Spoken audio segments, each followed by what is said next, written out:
Coffee before flamethrower. In Jesse Prince's book, Expert Witness, he talks about David Miscavige and others piloting the first OT-8 on the free winds and it being a major flap. When Jesse Prince took a look at the materials, it said everything before that point was what the person made up. To stop making it up, and that Hubbard claimed to be Satan, and that Scientology is de-identified satanic ritualistic practices. One couple left the ship in search of an exorcist. Another woman on the ship thought she was a World War II Japanese kamikaze plane and was making airplane noises as she repeatedly crashed her head into the ship.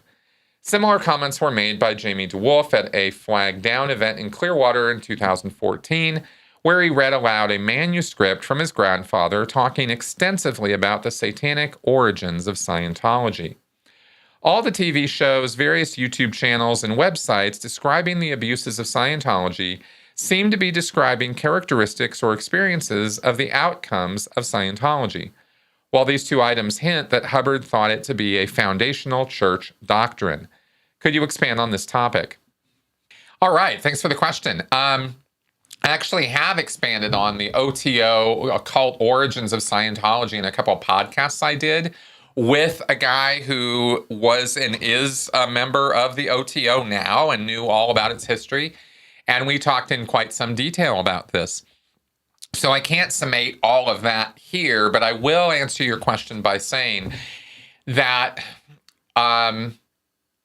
Ron Hubbard drew from, I guess I could say, a complex body of information, including theosophy, theology, Christian Science, Madame Blavatsky's work, Aleister Crowley's work with the OTO, the Ordo Templi Orientis, and Thelema, which is Crowley's system, and then lots of other stuff too, right? Science. I mean, he read from Buckminster Fuller's work. He drew some Scientology principles from that, like the fact that the universe is based on two, the principle of two things, not one.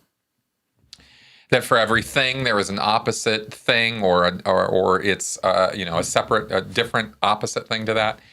And and the dichotomies and the pluses and minuses, and this is how the universe works, and lots of other places. Okay, so Scientology is sourced in many different vats or pools or places, but the occult and Aleister Crowley's work and Hubbard's exposure to that through his work in the OTO with Jack Parsons in the mid-40s.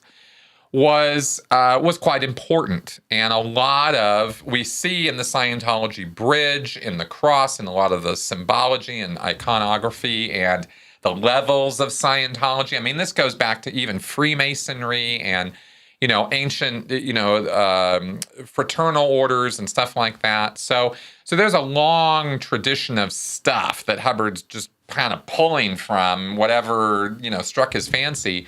Or remember, lots and lots of other people over the years contributed to Scientology too. And Hubbard just took it and incorporated it and made it as though he was the only one coming up with all these ideas. Excuse me. So as far as the satanic, contributions or the black magic or thelema or all of that, Satanism or satanic, it's I consider it a little bit of a misnomer. Hubbard wasn't worshiping Satan, and he wasn't into satanic rituals as such. He was into trying to figure out how to empower himself.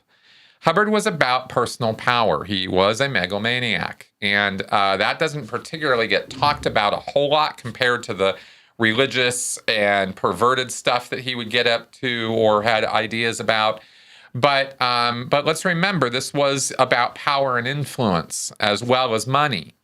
And Hubbard was big on that. And Thelema and Crowley's work was about building up your spiritual potential or ability and using magic or rituals or, these various rites to accomplish that. But, behind the rites and rituals, it wasn't just say the right words and do the right things and crazy things will happen. It's that there was a guardian spirit and that there is this whole spiritual aspect to life. and that you can tap into this, and that the will or the intention of the being is what manifests or creates reality. That's basically, if you're going to really bring it down to something, it's that concept. And Hubbard wanted to build and construct his own version of reality where he was in charge. He was the master. He was dominant over other people. He could get any woman he ever wanted. He could dominate the wills of other men. These were things he wrote. This is what he wanted to do. Now, he didn't write it in the Scientology scriptures. He wrote it before all that in his sort of self-hypnosis sessions, or these pages and pages of writings of his that we call the affirmations. And if you haven't seen those affirmations, you should definitely look them up. They are featured in my book. I have a appendix that lists it all, that writes it all down. There's a Wikipedia page about it with some choice quotes from the affirmations, and they're really quite something. And they are the biggest, or most, I guess the deepest or most intimate look into Hubbard's soul that we have is actually those affirmations and various quotes and statements he made over the years. So anyway, in terms of what Hubbard was trying to do, he was trying to figure out how to self-empower and dominate other people. And he thought that Thelema and the OTO and those rituals would accomplish that. They didn't. He then continued forward, used hypnotism, came up with Dianetics, realized that was a way he could control other people, but also possibly be a way of fixing his own problems. You see, when I said Hubbard, I've always said, maintain that Hubbard was a complex guy. There was a lot going on. There's a lot of levels to Hubbard's intentions and drives and motivations to formulate Dianetics and Scientology. Making money was definitely one of those things, dominating other people, but also fixing himself, because he knew, again, according to his own affirmations and writings, that he was not in a good way. And when you see him begging the VA for money and trying to, come up with any way possible to convince people that he was, screwed up, well, he was screwed up, and he did have problems, and he didn't know how to solve those problems. So he thought maybe this system might be a way of accomplishing that too. So, kind of weird, delusory view on lots of levels. And that's L. Ron Hubbard for you. So I don't know. I hope that expansion on that is what you were looking for, or at least gave you some more information to think about on that.